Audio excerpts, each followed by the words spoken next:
Friends, എല്ലാവർക്കും പുതിയൊരു വീഡിയോയിലേക്ക് സ്വാഗതം. അപ്പോൾ എല്ലാവരും മഴക്കാലത്ത് സേഫായിട്ടാണെന്ന് വിചാരിക്കുന്നു.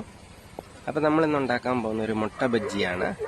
അപ്പം എല്ലാവർക്കും അറിയാം മുട്ട ബജ്ജി ഉണ്ടാക്കുന്നത്. അപ്പോൾ വീണ്ടും നമ്മളൊന്ന് പറയുന്നു മാത്രം. കൊച്ചു സ്കൂളിലൊക്കെ പോയിട്ട് വരുന്ന സമയമാണ്, അവർക്കും ഇഷ്ടമാണ് മുട്ട ബജ്ജിയൊക്കെ. അപ്പം നമുക്ക് നേരം കളയണ്ട, നേരെ വീഡിയോയിലേക്ക് പോവാം. അപ്പോൾ ഫ്രണ്ട്സ്, നമ്മളിന്ന് മുട്ട ബജ്ജിയാണ് ഉണ്ടാക്കാൻ പോകുന്നത്. അപ്പോൾ മുട്ട ബജ്ജിക്കായിട്ട് ഏകദേശം 5 ടേബിൾ സ്പൂൺ കടലപ്പൊടി എടുത്തിട്ടുണ്ട്. 5 ടേബിൾ സ്പൂൺ കടലപ്പൊടി നമ്മളൊരു ബൗളിലേക്ക് ഇട്ട് കൊടുത്തിട്ടുണ്ട്. അതിനുശേഷം ഒരു 2.5 ടേബിൾ സ്പൂൺ അരിപ്പൊടിയും കൂടെ നമ്മൾ അതിൻ്റെ കൂടെ ഇട്ട് കൊടുത്തിട്ടുണ്ട്. ഇത് നന്നായിട്ടൊന്ന് മിക്സ് ചെയ്തെടുക്കാം. ഈ മിക്സിൻ്റെ കൂട്ടിലേക്ക് നമ്മൾ ഒരു ടീസ്പൂൺ കാശ്മീരി ചില്ലി ഇട്ട് കൊടുത്തിട്ടുണ്ട്. അതോടൊപ്പം തന്നെ കുറച്ച് കായപ്പൊടിയും കൂടെ നമ്മൾ ഇട്ട് കൊടുത്തിട്ടുണ്ട്. കുറച്ച് കായപ്പൊടി, ഒരു നുള്ള് ബേക്കിംഗ് പൗഡർ ഇട്ട് കൊടുത്തിട്ടുണ്ട്. പിന്നെ ആവശ്യത്തിനുള്ള ഉപ്പും കൂടി ഇട്ട് കൊടുത്തിട്ടുണ്ട്. ഒരു 1/4 ടീസ്പൂൺ ഉപ്പും കൂടി ഇട്ട് കൊടുത്തിട്ടുണ്ട്. അതിനുശേഷം നന്നായിട്ട് മിക്സ് ചെയ്യാം. നമ്മൾ കുറച്ച് വെള്ളം എടുത്തിട്ടാണ് ഈ ബാറ്റർ ഉണ്ടാക്കിയെടുക്കേണ്ടത്. ഇപ്പോൾ ഒരുപാട് വെള്ളം കൂടി പോകാനും പാടില്ല, ഒരുപാട് കുറഞ്ഞും പോകാൻ പാടില്ല. ഒരുപാട് കുറഞ്ഞു പോയി കഴിഞ്ഞാൽ ഈ മുട്ട ബജ്ജിക്ക് ഭയങ്കര കട്ടിയായിട്ടിരിക്കും. അപ്പോൾ അത് വലിയ ടേസ്റ്റ് ഉണ്ടാവില്ല. അതുപോലെ ഒരുപാട് കൂടിക്കഴിഞ്ഞാൽ ഈ മുട്ടയിൽ മാവ് പിടിച്ച് കിട്ടാനും പ്രയാസമായിരിക്കും. അപ്പോൾ നമ്മൾ കുറച്ച് വെള്ളം ഒഴിച്ച് നമുക്ക് ഈ ബാറ്റർ തയ്യാറെടുക്കണം.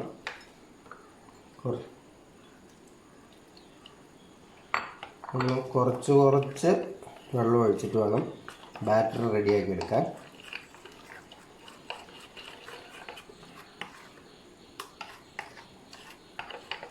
ഏകദേശം ഈ ഒരു ലെവലിൽ കിട്ടിയാൽ മതി.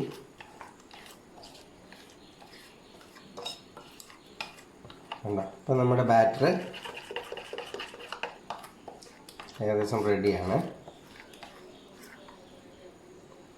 അപ്പോൾ ഒന്നും കൂടി ഇൻഗ്രീഡിയൻസ് പറഞ്ഞുതരാം. 5 ടേബിൾ സ്പൂൺ കടലമാവ്, 2.5 ടേബിൾ സ്പൂൺ അരിപ്പൊടി, ഒരു 1/4 ടീസ്പൂൺ കായം, ഒരു 1/4 ടീസ്പൂൺ ഉപ്പ്, അതോടൊപ്പം ഒരു നുള്ള് baking soda, 1 teaspoon Kashmiri chilli. ഇത്രയും സാധനമാണ് ഇൻഗ്രീഡിയൻസ്. അപ്പോൾ നമ്മുടെ ബാറ്റർ റെഡിയാണ്.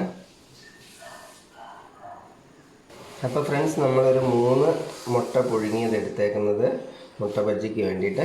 അപ്പോൾ ആദ്യം നമുക്ക് കുറച്ച് കുരുമുളക് പൊടി നമുക്ക് ഇതിൻ്റെ മുകളിൽ ഇങ്ങനെ വിതറി കൊടുക്കാം. കുറച്ച് കുരുമുളക് പൊടി വിതറി കൊടുക്കാം. ഇതാണ് ഇതിൻ്റെ ടേസ്റ്റിൻ്റെ ഹൈലൈറ്റ്. കുറച്ച് കുരുമുളക് പൊടി വിതറി കൊടുക്കാം. അപ്പോൾ ഫ്രണ്ട്സ്, അപ്പോൾ നമ്മുടെ എണ്ണ ഉരുളിയിൽ ചൂടായിട്ടുണ്ട്. അപ്പോൾ ഇനി നമുക്ക് ഓരോ മുട്ടയുടെ പീസ് എടുത്തിട്ട് നമുക്ക് ഈ ബാറ്ററിലേക്ക് ഇട്ട് കൊടുക്കാം. എന്നിട്ട് കുറച്ച് ഇങ്ങനെ കോരി ഒഴിച്ച് കൊടുക്കണം. എന്നിട്ട് ആ സ്പൂണുകൊണ്ട് തന്നെ നമുക്ക് കോരി എടുത്തിട്ടുണ്ട്. നേരെ നമുക്ക് എണ്ണയിലേക്ക് ഇട്ട് കൊടുക്കാം. അപ്പോൾ കണ്ടോ, നമ്മുടെ എണ്ണയിൽ ബജ്ജി ഇങ്ങനെ തിളച്ച് റെഡിയായി വരുവാണ്. ഇതേപോലെ നമുക്ക് ഓരോന്ന് ചുട്ടെടുക്കണം കേട്ടോ. ഈ ബാറ്ററിൻ്റെ കൺസിസ്റ്റൻസി കറക്റ്റ് അല്ലെങ്കിൽ നമ്മുടെ എഗ്ഗിനകത്ത് പെട്ടെന്ന് പിടിക്കില്ല. ആ ബാറ്റർ അതേ ഊരി പോരും. അപ്പം നമ്മൾ ഇതേപോലെ നമ്മൾ എടുത്തു വെച്ചേക്കാണ്.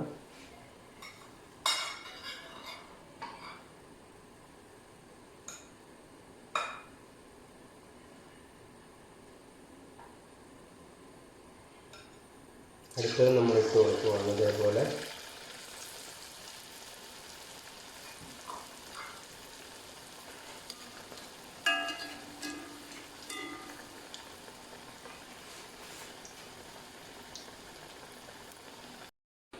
അപ്പോൾ ഫ്രണ്ട്സ്, നമ്മുടെ മുട്ട ബജ്ജി ഏകദേശം റെഡി ആയിട്ടുണ്ട്.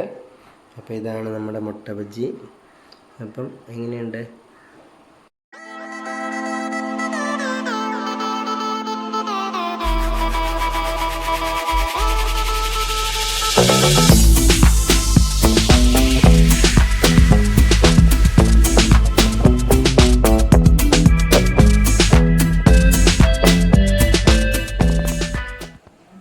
ഫ്രണ്ട്സ്, നമ്മുടെ മുട്ട ബജ്ജി മിന്നൂസ് ടേസ്റ്റ് ചെയ്യുവാണ്.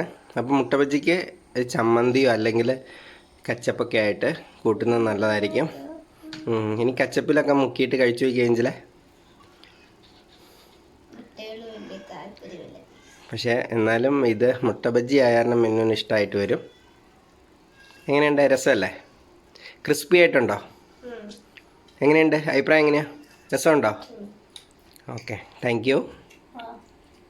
അപ്പോൾ ഇന്നത്തെ വീഡിയോ എല്ലാവർക്കും ഇഷ്ടപ്പെട്ടു എന്ന് വിചാരിക്കുന്നു. അപ്പം നിങ്ങളുടെ വിലയേറിയ അഭിപ്രായങ്ങൾ കമൻ്റായിട്ട് അറിയിക്കണം. അപ്പം നിങ്ങളും ഇത് ട്രൈ ചെയ്യണം, എല്ലാവർക്കും അറിയാവുന്നതാണ്. അപ്പം നമ്മൾ എന്നും പറയുന്ന പോലെ നമ്മുടെ ചാനൽ ആദ്യമായിട്ട് കാണുന്ന എല്ലാ ഫ്രണ്ട്സും ഒന്ന് സപ്പോർട്ട് ചെയ്യണം, സബ്സ്ക്രൈബ് ചെയ്യണം. അപ്പോൾ പുതിയൊരു വീഡിയോ ആയിട്ട് വീണ്ടും വരാം. Bye bye.